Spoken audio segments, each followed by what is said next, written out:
Episode 21. ராவணனின் அரண்மனையில் வீரக்குரல். இரவு நேரம். ஒளிமயமான லங்கையின் அரண்மனை மேகங்களுக்கே எட்டாத உயரத்தில் பிரகாசிக்கிறது.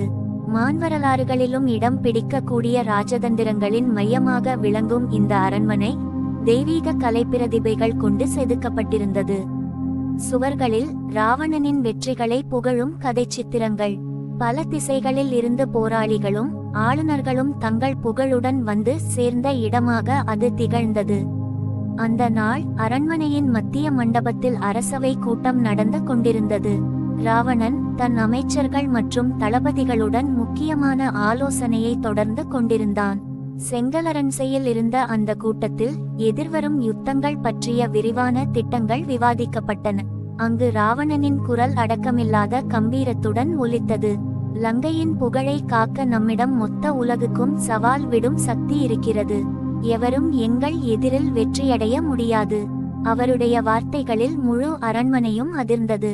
அமைச்சர்களும் வீரர்களும் உற்சாகம் நிறைந்த கண்களுடன் ஜெயம் நமதே என முழங்கினர். திடீர் விருந்தினர். அந்த நேரத்தில் அரண்மனையின் நுழைவு வாயிலில் ஒரு வீரர் தோன்றினார். இவர் உயரமும் உறுதியும் கொண்டவர். அவரின் உருவம் ஒரு சிங்கத்தின் துடிப்பை போலவும் கண்களில் ஒளியும் தீவிரமும் ஒளிர்ந்தது.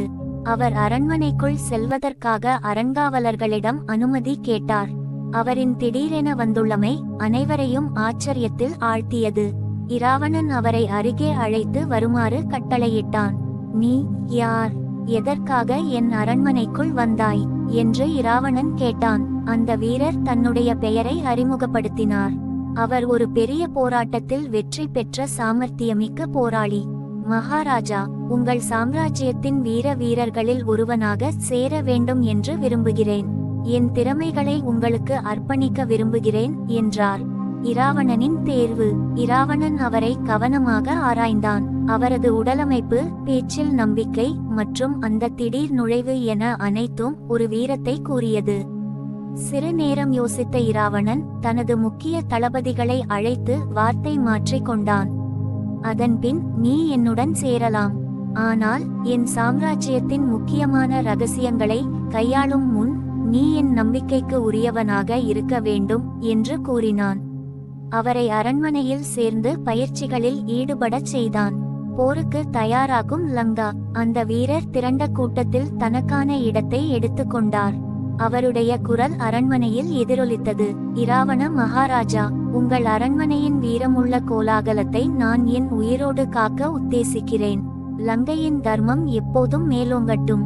இந்த உரை அரசவையில் இருந்த அனைவரையும் ஆச்சரியத்தில் ஆழ்த்தியது.